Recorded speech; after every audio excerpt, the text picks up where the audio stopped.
নমস্কাৰ চাবলৈ আৰম্ভ কৰিছে আসাম বিনহাজ ইউটিউব চেনেল আৰু এই মুহূৰ্তত দিব লৈছো সন্ধিয়াৰ কেইবাটাও গুৰুত্বপূৰ্ণ খবৰ আৰু এনে ধৰণৰ খবৰ নিতৌ চাই থাকিবলৈ চেনেলটো সাবস্ক্ৰাইব কৰি ভিডিঅ'টোত এটা লাইক কৰি দিব লৈছো সন্ধিয়াৰ প্ৰথমটো খবৰ ভংগ হ'ব নেকি মোদীৰ বিজেপি চৰকাৰ ডেডলাইন ৭৫ বছৰ প্ৰধানমন্ত্ৰীৰ পদ এৰিব নৰেন্দ্ৰ মোদীয়ে মাজত আছে মাত্ৰ ২০টা দিন সলনি হ'ব দেশৰ ৰাজনৈতিক প্ৰেক্ষাপট ১৭ ছেপ্টেম্বৰত দায়িত্ব এৰিব নৰেন্দ্ৰ মোদীয়ে আৰু লগতে ১৭ ছেপ্টেম্বৰত দায়িত্ব এৰিব আৰএছএছ প্ৰধান মোহন ভাগৱতে স্বয়ং এই মন্তব্য কৰিছে আৰএছএছ প্ৰধান মোহন ভাগৱতে দুয়োগৰাকীৰে হ'ব ৭৫ বছৰ আৰএছএছ প্ৰধান মোহন ভাগৱতৰ এই মন্তব্যৰ পাছতে এই কথা সদৰি কৰিলে কংগ্ৰেছ নেতা পवन खेराए। कल मोहन भागवत जी ने एक खुशखबरी दी। अक्सर वो खुशखबरी देने के लिए नहीं जाने जाते, लेकिन कल दी। उन्होंने कहा कि 75 साल का होने के बाद इंसान को किसी और को मौका देना।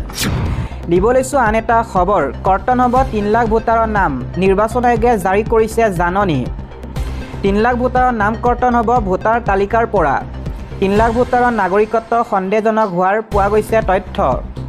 নিৰ্বাচন আয়োগৰ তদন্তৰ পাছতে লাখ লাখ ভোটাৰৰ মাজত লাগিছে হাহাকাৰ ৩ লাখ ভোটাৰলৈ আয়োগে প্ৰেৰণ কৰিছে জাননী এছআইৰ বিৰোধী প্ৰতিবাদৰ মাজতে বিহাৰত প্ৰকাশ পাইছে এই চাঞ্চল্যকৰ তথ্য ২৫ ছেপ্টেম্বৰলৈ সময়সীমা বৃদ্ধি কৰি দিছে নিৰ্বাচন আয়োগে ৩ লাখ ভোটাৰে ২৫ ছেপ্টেম্বৰৰ ভিতৰত দিব লাগিব প্ৰমাণপত্ৰ দিব নোৱাৰিলে বিদেশী প্ৰমাণিত হ'ব ৩ লাখ ভোটাৰ ইতিমধ্যে ৬৫ লাখ ভোটাৰৰ নাম কৰ্তন হৈছে বিহাৰত এই জাননীৰ পোৱাৰ পিছতে আতংকিত হৈ পৰিছে বিহাৰৰ লাখ লাখ ভোটাৰ আমি কলৈ যাম ইয়াতে আমাৰ জন্ম বুলি চৰকাৰক দাবী জনাইছে ভোটাৰ তালিকাৰ পৰা কৰ্তন হোৱা জনতাই দিব লৈছো এটা ব্ৰেকিং নিউজ হিন্দু কিশোৰীৰ সৈতে কুকাণ্ড কৰা শাহজামালক গ্ৰেপ্তাৰ দুই সন্তানৰ পিতৃ হৈও নাবালিকাৰ সৈতে জঘন্য কাণ্ড সংঘটিত কৰিছিল শাহজামালে হাস্পাতালত জীৱন মৃত্যুৰে যুঁজিছে ৭মহীয়া অন্তঃসত্ত্বা কিশোৰীগৰাকীয়ে অন্তঃসত্ত্বা কিশোৰীক গৰ্ভপাতৰ ঔষধ খুৱাইছিল শাহজামালে ঘৰৰ কাষৰে হিন্দু কিশোৰীৰ সৈতে কুকাণ্ড কৰিছিল শাহজামাল শেখে কিশোৰীক ভয় ভাবুকি দি কুকৰ্ম কৰি আছিল শাহজামালে আত্মগোপন কৰা শাহজামালক আটক কৰে তামাৰহাট আৰক্ষীয়ে হংসবিল গাঁৱত আত্মগোপন কৰি আছিল পাখণ্ড শাহজামালে পক্সো আইনৰ আধাৰত গোচৰ ৰুজু কৰা হৈছে শাহজামালৰ বিৰুদ্ধে দিব লৈছো আন এটা খবৰ বেদখলকাৰীক ১৫ দিনৰ শেষ সময়সীমা এইবাৰ বঙাইগাঁৱত চলিব প্ৰশাসনৰ বৃহৎ উচ্ছেদ অভিযান বঙাইগাঁৱৰ ভৈৰৱ পাহাৰৰ সংৰক্ষিত বনাঞ্চলত চলিব প্ৰশাসনৰ বুলডোজাৰ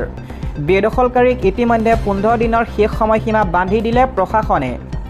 বনাঞ্চল দখল কৰা কাকো ৰেহাই নিদিয়া লক্ষ্য লৈছে জিলা প্ৰশাসনে বেদখলকাৰী ঘৰে ঘৰে জাননী আঁৰি দিছে বন বিভাগে চৰকাৰী ভূমি খালী নকৰিলে অধিক কঠোৰ হ'ব প্ৰশাসন উচ্ছেদৰ জাননীৰ পাছতে এতিয়া হাহাকাৰ লাগিছে বেদখলকাৰী পুছবেগ অব্যাহত থাকিব দুটা পৰ্যায়ত চলিছে বাংলাদেশী বিতৰণ প্ৰক্ৰিয়া এই মন্তব্য কৰিছে ৰাজ্যৰ মুখ্যমন্ত্ৰী হিমন্ত বিশ্ব শৰ্মাই মুখ্যমন্ত্ৰী হিমন্ত বিশ্ব শৰ্মাই মন্তব্য কৰি কয় যে অসমৰ পৰা বিদেশী বিতৰণ অব্যাহত থাকিব অসমত দুটা পৰ্যায়ত চলি আছে পুছবেগ প্ৰক্ৰিয়া অবৈধ বাংলাদেশীক ঘূৰাই পঠিওৱাৰ পদক্ষেপ চলি থাকিব অবৈধ বাংলাদেশীক পুছবেগ সন্দৰ্ভত এই প্ৰতিক্ৰিয়া মুখ্যমন্ত্ৰী হিমন্ত বিশ্ব শৰ্মাৰ কালিও ২৬টা বাংলাদেশীক ৰাজ্যৰ পৰা কৰা হৈছে পুছবেগ নতুনকৈ অহা আৰু ১৯৭১ চনৰ পিছত অহা সকলক পুছবেগ চলি আছে অসমীয়া জাতিৰ স্বাভিমানৰ প্ৰতীক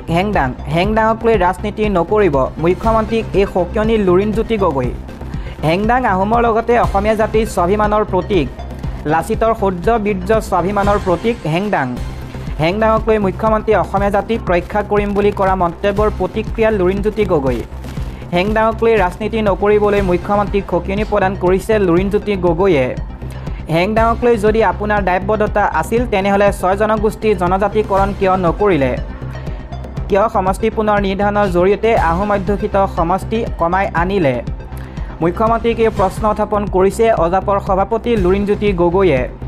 আন এটা খবৰ মুছলমানে হিন্দুক এৰি দিয়ক জ্ঞানবাপী আৰু শ্বাহী মছজিদ কাশী মথুৰাত কেৱল হিন্দুৰৰ অধিকাৰ এই মন্তব্য আৰএছএছ প্ৰধান মোহন ভাগৱতৰ জ্ঞানবাপী শ্বাহী মছজিদ হিন্দুৰ বাবে এৰিব লাগে মুছলমানে হিন্দুৰ সভ্যতা সংস্কৃতি জড়িত আছে কাশী আৰু মথুৰা মছজিদৰ ভূমি স্বেচ্ছাৰে হিন্দুক দিব লাগে হিন্দু মানসত কাশী মথুৰা অযোধ্যাৰ মহত্ব আছে ভগৱান ৰাম আৰু কৃষ্ণৰ জন্মভূমি আছিল মথুৰা অযোধ্যা মুছলমান সমাজলৈ এই বিশেষ আহ্বান জনাইছে আৰএছএছ প্ৰধান মোহন ভাগৱতে জ্ঞানবাপী শ্বাহী মছজিদত নিজৰ দাবী উত্থাপন কৰিব নালাগে মুছলমান সমাজে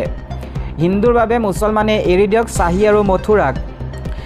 মুছলমান সমাজলৈ এনেদৰে বিশেষ আহ্বান জনাইছে RSS প্ৰধান মোহন ভাগৱতে দিব লৈছোঁ এটা ৰাজনৈতিক প্ৰেক্ষাপটৰ খবৰ BTC নিৰ্বাচনৰ পূৰ্বে শক্তি প্ৰদৰ্শন UPPLৰ ওদালগুৰিত ইজনৰ পিছত সিজন নেতাৰ UPPLত যোগদান BPFৰ ধনশিৰি পৰিষদীয় সমষ্টি দখলৰ লক্ষ্য UPPLৰ ৰৌতাত শাসকীয় দল UPPLৰ যোগদান কাৰ্যসূচী BPF ত্যাগ কৰি নেতাকৰ্মীয়ে যোগ দিলে UPPLত BPFৰ নেতাকৰ্মীসহ অৰ্ধশতাধিক লোকৰ UPPLত যোগদান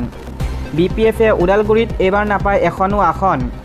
BPFে বিগত নিৰ্বাচনত জয়লাভ কৰা জিলাখনৰ ধনশিৰি সমষ্টিও হেৰুৱাব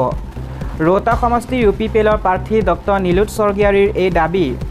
দিব লৈছোঁ আন এটা খবৰ সাৱধান হৈ থাকক নামনি অসমবাসী ভূটানৰ পৰা আহিছে হুৰাহুৰে পানী ভূটানে এৰি দিয়া পানীয়ে সৃষ্টি কৰিব প্ৰলয়ৰ উৰিষ্যু বান্ধ খুলি দিয়াৰ পাছতে লাগিছে হাহাকাৰ হুৰাহুৰে বৃদ্ধি পাইছে আই মানাহ বেকী নৈৰ জলস্তৰ বিপদসীমাৰ ওপৰেৰে বৈছে তিনিখন নৈৰ পানী প্ৰবল বৃষ্টিপাতৰ মাজতে ভূটানে এৰিছে উৰিষ্যু বান্ধৰ পানী ফেনে ফুটুকাৰে বাঢ়িছে বেকী আই মানাহৰ পানী সম্পূৰ্ণৰূপে বন্ধ কৰি দিছে বেকী আই নৈত নাও চলাচল আগন্তুক 24 ঘণ্টাত ভয়ংকৰ ৰূপ ল'ব পাৰে বানে নামনি অসমত হাহাকাৰ পৰিস্থিতি অসম চৰকাৰৰ উচ্ছেদ অভিযানক কেন্দ্ৰীয় চৰকাৰে সম্পূৰ্ণ সমৰ্থন কৰে এই মন্তব্য হিমন্ত বিশ্ব শৰ্মা অসমৰ মুখ্যমন্ত্ৰী হিমন্ত বিশ্ব শৰ্মাই শনিবাৰে 30 আগষ্ট 2025 দাবী কৰে যে কেন্দ্ৰই ৰাজ্য চৰকাৰৰ উচ্ছেদ অভিযানক সম্পূৰ্ণ সমৰ্থন কৰে যিটো কেন্দ্ৰীয় গৃহমন্ত্ৰী অমিত শ্বাহৰ ভাষণৰ পৰা স্পষ্ট হৈ পৰিছিল মুখ্যমন্ত্ৰী শৰ্মাই সংবাদমেল যোগে কয় যে অসম তথা সমগ্ৰ দেশ অবৈধ অনুপ্ৰৱেশকাৰীৰ পৰা মুক্ত হ'ব বুলি শ্বাহে স্পষ্ট কৰি দিছিল আৰু ৰাজ্যখনৰ বিজেপি চৰকাৰে বেদখল পৰিষ্কাৰ কৰা অভিযান আৰম্ভ কৰিছিল যাৰ কংগ্ৰেছেহে বিৰোধিতা কৰিছিল কেন্দ্ৰই অসম চৰকাৰৰ উচ্ছেদ অভিযানক সম্পূৰ্ণৰূপে সমৰ্থন কৰে আৰু ইয়াৰ যুক্তিসংগত সিদ্ধান্ত নিশ্চিত কৰিবলৈ সম্ভৱপৰ সকলো সহায় আগবঢ়াব ৰাজ্য চৰকাৰৰ বেদখল কৰা ভূমি মুক্ত কৰিবলৈ প্ৰতিশ্ৰুতিবদ্ধ বুলিও মুখ্যমন্ত্ৰীগৰাকীয়ে উল্লেখ কৰিছে মুখ্যমন্ত্ৰীয়ে কয় বনাঞ্চল ভূমি ভিজিলেন্স গ্ৰেজিং ৰিজাৰ্ভ PGR পেছাদাৰী চৰণীয়া সংৰক্ষিত বনাঞ্চল সত্ৰ নামঘৰ আৰু অন্যান্য ৰাজহুৱা স্থানৰ সকলো অকৰ্তৃত্বশীল দখল পৰ্যায়ক্ৰমে মুকলি কৰা হ'ব উচ্ছেদ অভিযানৰ ফলত স্থানচ্যুত হোৱা অধিকাংশ লোকে বাংলাভাষী মুছলমান সম্প্ৰদায়ৰ যিয়ে দাবী কৰে যে তেওঁলোকৰ পূৰ্বপুৰুষসকল চৰ বা নদীৰ পাৰৰ অঞ্চলত থকা তেওঁলোকৰ মাটি জাহ যোৱাৰ পিছত ব্ৰহ্মপুত্ৰ নদীৰ গৰাখহনীয়া হোৱাৰ বাবে সেই অঞ্চলত স্থানান্তৰিত হৈ বসতি স্থাপন কৰিছিল অনুপ্ৰৱেশৰ বিষয়টো সন্দৰ্ভত মুখ্যমন্ত্ৰী হিমন্ত বিশ্ব শৰ্মাই কয় যে ৰাজ্যখনৰ দুটা সীমান্তত পুছবেক কৰি থোৱা হৈছে